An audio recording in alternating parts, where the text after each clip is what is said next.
Greetings. My name is Lucy Gilson, and I am the lead editor of a special issue of the International Journal of Health Policy and Management. This issue is focused on analysing the politics of health policy change in low and middle-income countries. This area of work, often called more simply health policy analysis, or HPA, is a critical element of the broader field of health policy and systems research. It specifically considers how policies emerge, are formed, and are implemented, and pays particular attention to the forces influencing decision-making, actors' power in politics, institutions, interests, and ideas. The policy process orientation of such analysis draws from the theories and ideas of various well-established fields in higher income country settings, such as policy studies and public administration, and political and organizational sciences. At the same time, HPA draws on ideas about the political economy of development in its application within LMICs.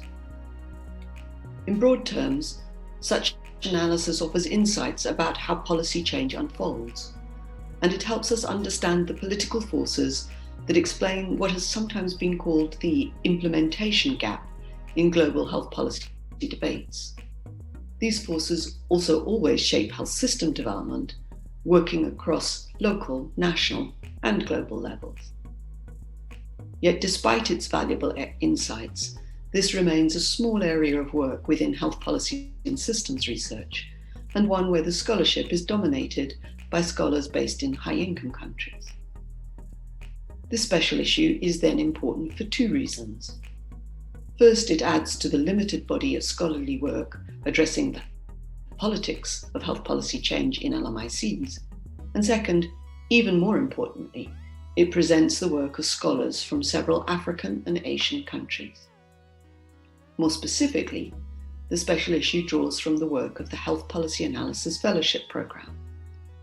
Coordinated by the University of Cape Town, South Africa, and funded by the Alliance for Health Policy and Systems Research at the WHO, this programme deliberately seeks to support HPA work conducted in LMICs by LMIC PhD scholars who are registered for their degrees in LMIC universities. The programme has so far supported 20 PhD scholars, and this issue contains work from the first cohort of fellows. The papers in the issue present empirical, methodological, and conceptual work, and 3 are specifically based on qualitative synthesis of existing literature.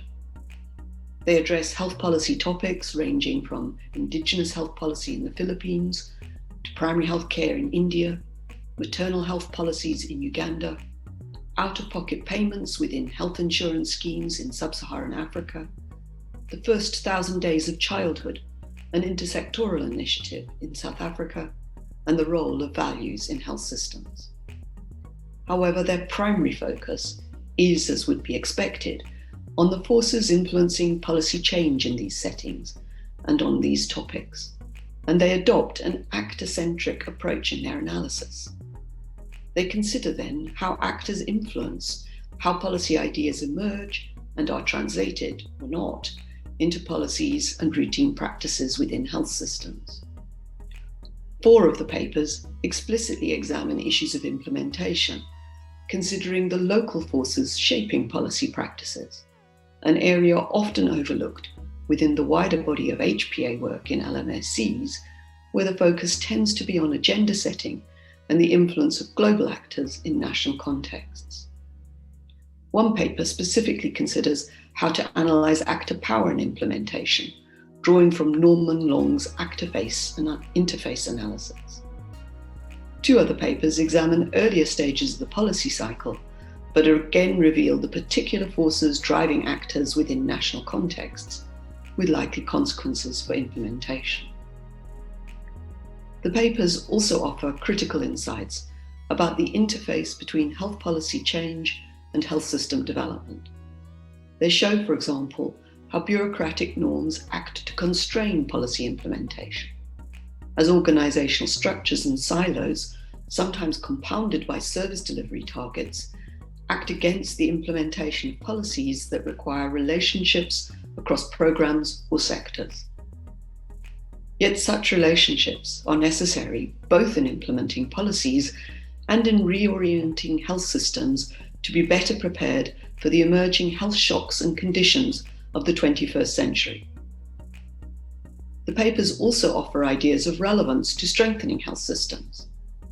One specifically considers the type of policy-making processes needed to support health system action to promote health equity and wider social justice, and the role of policymakers as interpreters of social values. Taken together, these papers present rich insights into health policy in various LMIC settings, as well as offering methodological and conceptual insights of importance both for future research and for health system development. They are grounded in their first authors' deep understanding of the lived realities of health policy change in their settings, and they are enhanced by the theoretical frames on which they draw.